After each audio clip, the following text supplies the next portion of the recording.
Because they were together for so long, I'm going to go with she's not watching this one.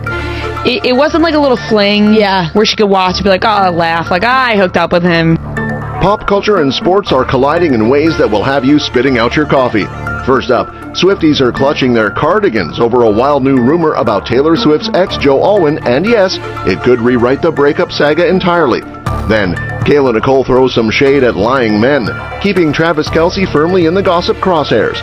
Meanwhile, the parental dream team, Andrea Swift and Donna Kelce, steal the spotlight with rare public appearances that scream pre-wedding goals. We just got a picture of Mama Swift and Mama Kelce in a rare outing at the 2026 Sundance Film Festival. On the sports side, Jessica Pegula narrowly dodges a $6 billion NFL humiliation thanks to a cheeky bet involving Taylor Swift and apple pie. I literally yelled down the hallway. I was like, apple pie with cheese on it. She's like, no, never. And I'm like, nope, I'm sticking to it. Hollywood drama hits next with Blake Lively and Justin Baldoni's ongoing legal fireworks. And finally, Kim Kardashian keeps it low-key but loyal, confessing she still vibes to Taylor Swift in her playlist. I think people would be surprised that you listen to Taylor Swift. I think I've said it. Yeah, I mean, it's just I have her, some of her older songs in my playlist. Swifties thought they had finally closed the Joe Alwyn chapter, filed it neatly under sad folklore-era memories, and moved on to wedding bells and touchdowns, but nope, the internet never sleeps and neither does Swiftie speculation. Just when things seemed calm, a new rumor pops up that has fans clutching their cardigans and arguing in comment sections like it's 2023 again. Here's the tea as it's currently brewing. Even though Taylor Swift and Joe Alwyn ended their long, famously private relationship back in April 2023, and Taylor is now engaged to NFL golden boy Travis Kelce, some fans are still very much stuck on Joe's life post-breakup. In late 2025, photos surfaced of the British actor out and about with his mom while pushing a stroller with a young girl inside. Innocent family outing? Apparently not in Swiftie detective land. Within minutes, theories exploded suggesting Joe secretly has a child, because of course they did. The speculation didn't stop at just, oh look, a stroller. Fans started playing Timeline Olympics, estimating the child's age and lining it up with the exact window of Joe and Taylor's breakup. Some jumped to the conclusion that if the math somehow matched, it meant Joe may have had a whole secret life brewing behind the scenes, which, if true, would seriously rewrite the breakup narrative that fans have debated for years. This theory alone was enough to send parts of the fandom into absolute meltdown mode. But not everyone was buying it. A loud group of Swifties immediately shut it down, pointing out that seeing a man with a child doesn't automatically make him the father. Many argued the girl could easily be his niece, especially since Joe has brothers and was literally walking with his own mother. Others called the speculation invasive, unnecessary, and wildly out of line, especially considering a literal child was being dragged into internet drama. And while Swifties are busy arguing over strollers and timelines, the Travis Kelce universe suddenly gets its own side plot, courtesy of Kayla Nicole and an Instagram story that felt a little too loud to be accidental. Nicole, who dated Kelce on and off for 5 years before things wrapped up in 2022, is very much in her boundaries era, and she's not whispering about it. She casually dropped a relationship manifesto while doing her skincare, because nothing says emotional clarity like a clean face and a clean conscience. As she calmly went through her routine, she laid out exactly what she refuses to entertain in 2026.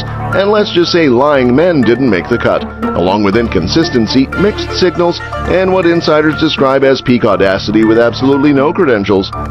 Naturally, the internet immediately grabbed popcorn and started connecting dots, especially given Kelce's current headline-heavy romance with Taylor Swift. Nicole's post landed more than 3 years after their breakup, but insiders say timing is everything, and this timing had people squinting hard. Still, sources close to her insist this wasn't a direct hit at anyone specific, more like a public service announcement wrapped in humor, self-respect, and very moisturized skin. Nicole has been increasingly vocal about how her views on dating have evolved, particularly when it comes to athletes, fame, and relationships that come with too much noise and not enough substance. I keep saying I don't want to date any more athletes, but I'm down to date the owners of the teams. Behind the jokes and sly wording, there's a clear shift happening. Nicole has been open for months about wanting a partner who matches her energy, respects her boundaries, and doesn't require emotional babysitting or basic lessons in decency. Have something to do besides bugging me all day. Yeah. Yeah, working. I mean, I'm more so like invested in people's character and personality. I used to have like a very like detailed physical descriptors and like... She's also been honest about how public scrutiny of after her breakup shaped her outlook, especially once Kelce's new relationship turned into a global spectacle. Instead of clapping back directly, she's choosing what sources describe as the peaceful but pointed route, redefining her standards out loud and letting people interpret it however they want. And speaking of setting standards and family vibes, the real-life rom-com energy shifts over to the parental squad, because it turns out Travis and Taylor's moms are stealing the spotlight before their kids even tie the knot.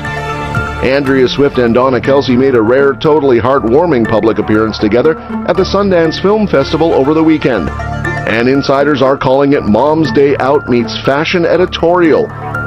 Forget A-list offspring, the duo was all smiles, arm in arm, bundled up against the Utah chill like cozy queens of Park City, rocking everything from thick gray parkas to embroidered cardigans and matching snow boots that scream, "I run this winter scene."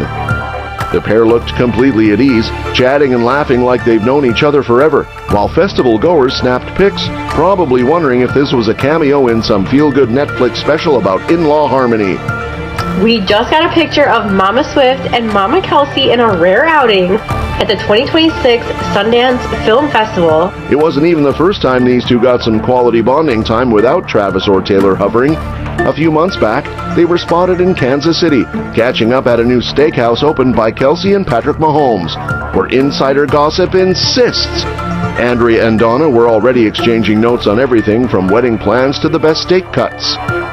As the countdown to the summer nuptials ticks on, the moms' friendship is only getting stronger, which is good news for keeping the peace during what's bound to be a headline-filled engagement season.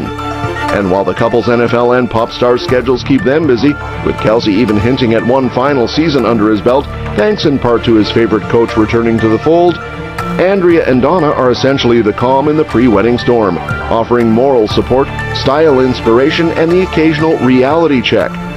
And just as moms are setting the vibe for calm, stylish pre-wedding energy, the sports world gets a whole different kind of drama, this time on a tennis court halfway across the globe, with stakes that somehow involve Taylor Swift-themed NFL gear.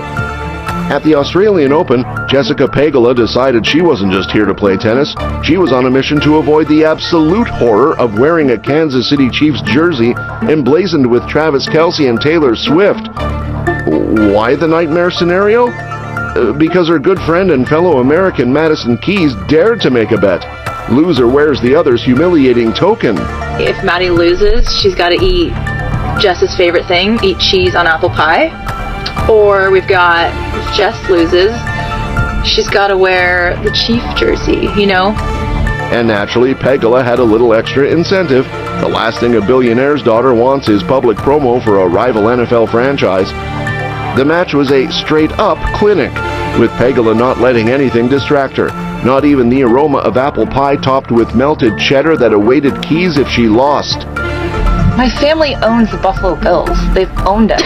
Like, I have to sit there and wear this, and then there's going to be pictures, and then people are going to be like, True. Jess clearly lost the bet, and I'm going to have to suffer. The Aussie Open crowd probably thought they were witnessing a regular fourth-round showdown, but insiders know the real tension was all about cheese, pie, and public humiliation.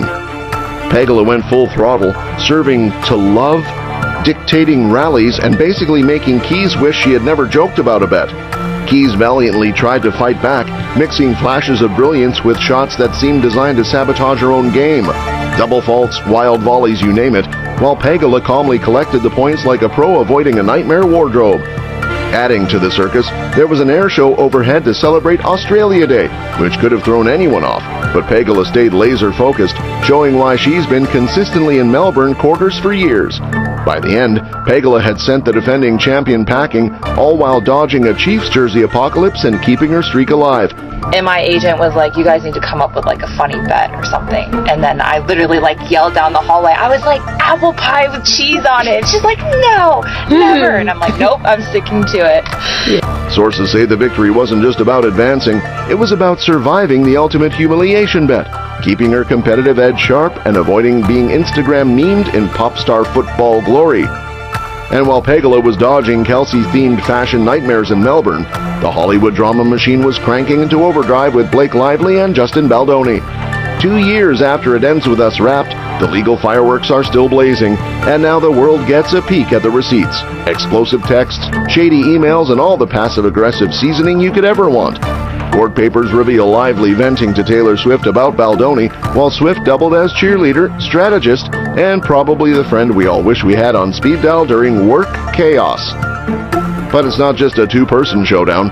Jamila Jamil and Baldoni's publicist were also sliding into the drama, branding Lively a suicide bomber and tossing around terms like nightmare, see you next Tuesday for maximal effect. Insiders say these messages are equal parts eyebrow-raising and absurdly dark-humored commentary, showing just how messy the on-set vibes got while the film was in production. Meanwhile, Lively allegedly tried to protect her co-stars from Baldoni's chaos, which insiders describe as borderline abusive energy with a side of public image perfection. Basically the Hollywood version of juggling grenades while wearing stilettos. And while Hollywood was serving up courtroom chaos with Taylor on speed dial, Kim Kardashian was over in a totally different lane, quietly vibing with some Taylor tunes.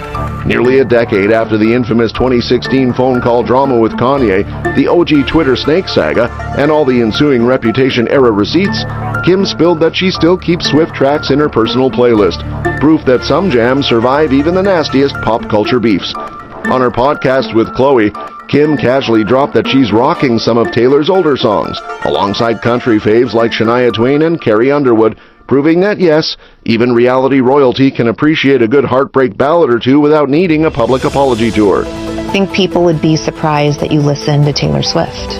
I think I've said it. Yeah, I mean, it's just I have her, like, some of her older songs in my playlist. I've always thought she's like a super talented, great artist. The conversation quickly shifted to Northwest, and Kim made it clear that parenting in the Kardashian spotlight is basically a full contact sport.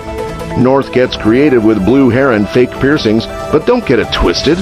Kim still runs a tight ship with rules, boundaries, and a dash of freedom for self-expression. Her homeschooling approach is basically a mini CEO boot camp, mixing budgeting, brand building, and fashion 101, all curated around what excites her 12-year-old. Kim's parenting mantra is simple: let your kid explore, crush curiosity, and maybe sprinkle in a little Taylor Swift for inspiration, because even billionaires need a soundtrack for life's chaos. That's all for this video, folks. We'll see you next time.